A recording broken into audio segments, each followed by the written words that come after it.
Hello, dragile mele! Din nou suntem împreună și din nou vorbim despre frumusețea și sănătatea părului. Astăzi m-am gândit să abordez un subiect destul de la modă. Cred că tot timpul a fost la modă de când a fost inventat decoloratul. Este la modă și anume decoloratul. Până la urmă, ce este decolorarea părului și cum funcționează acest proces? Pentru că încă îmi dau seama așa din ce îmi scrieți că nu înțelegeți foarte bine ce înseamnă acest lucru și m-aș bucura să pot să vă lămuresc pentru ca la final să nu mai văd tot felul de culori din acestea mega dubioase în jurul meu. În primul și în primul rând, decolorarea este un proces chimic ireversibil. Adică, odată ce ai făcut acest lucru, nu mai poți reveni la culoarea naturală de păr decât printr-o revopsire, repigmentare, lucru care nu este așa de ușor cum credeți voi că este de cele mai multe ori. Adică nu te duci, iei un tub de vopsea, te uiți ce este pe tub și ți-l pui în păr și iese la fel. Rugămintea mea este, înainte de a face orice proces chimic ireversibil în păr, să vă gândiți nu de 2 ori, ci de vreo 20 de ori. Foarte simplist spus, decolorarea elimină pigmentul natural din păr. Natural sau chimic, pentru că se poate face decolorare și pe părul care deja este vopsit. Da? Este o modalitate de a deschide părul și, încă o dată, este un proces ireversibil. Există mai multe tipuri de decolorare, inclusiv decolorare fără amoniac, dar toate tipurile de decolorare fac același lucru, adică elimină pigmentul chimic sau natural din firul de păr. Așa cum știți deja din videoclipurile anterioare, cele 100 și de videoclipuri pe care le avem deja, nici nu mai știu că de multe ori mă întrebați tot felul de subiecte din acestea și eu mi-aduc aminte că am făcut un videoclip, dar nu mai știu cum se numește. Încercați să le categorisiți voi și să vă uitați la ele, pentru că, sincer, nu le știu pe toate. Știu că am vorbit de foarte multe lucruri, o să vorbesc în continuare de foarte multe lucruri, dar nu le știu pe toate după titlu. Mă bazez pe voi că faceți acest lucru. Așa cum vă spuneam în videoclipuri anterioare, aveți despre structura părului și acolo explicam că există două tipuri de pigment. Mă rog, există melanina, care are două subdivizii, dacă vreți, eumelanină și feomelanină. Eumelanina este responsabilă de culoarea închisă a părului, feomelanina este responsabilă de culorile mai deschise ale părului și decolorarea exact asta face, elimină acești pigmenți, practic oxidează molecula de melanină. Molecula în sine rămâne tot acolo, dar este oxidată, ceea ce vizual noi vedem ca mult mai deschis. Mai întâi se elimină eumelanina și apoi ajungem să eliminăm și feomelanina, dar aceasta se elimină puțin mai greu, de aceea, de cele mai multe ori, așa cum bănuiesc că ați văzut deja, rezultatul final al decolorării este un galben sau un galben pal, în cel mai bun caz.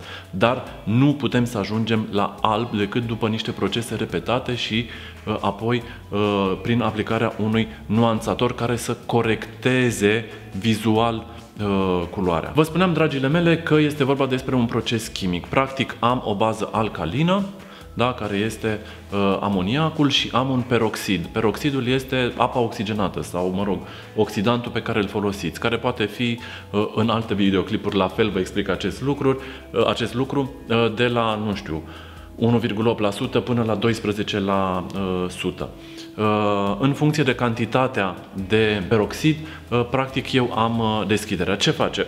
Baza alcalină, da, amoniacul, sau dacă nu este decolorare cu amoniac, ingredientul pe care îl are decolorarea respectivă, deschide cuticula, efectiv umflă tot firul de păr, deschide cuticula și permite, da, oxidantului să intre în firul de păr și să oxideze, că el asta face. Oxidantul oxidează pigmentul chimic sau natural, melanina. De asta am nevoie de cele două ingrediente. De asta este nevoie să pun foarte mult material, pentru că dacă nu pun foarte mult material pe firul de păr, atunci acesta se va usca și nu am suficient peroxid ca să produc reacția chimică și să pot avea deschiderea pe care eu o doresc. Este un proces chimic destul de complex, care trebuie foarte bine urmărit și trebuie să știi exact ce ai de folosit și cum trebuie să folosești lucrurile respective. De asta vă spun că nu este un procedeu pe care să îl faceți acasă,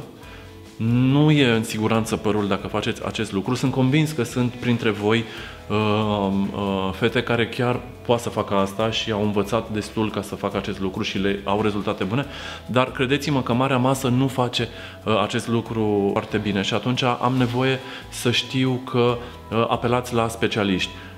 Știu și ce să-mi spuneți în continuare, da, dar mă duc la salon și pățesc același lucru. Este posibil, tocmai de asta căutați oameni foarte mișto. Sunt conștient că și la saloane se întâmplă erori de genul acesta și decolorări care merg prost și promisiuni care nu ajung la final și date din numeri, nu știu, nu a vrut părul, nu s-a întâmplat, nu s-a...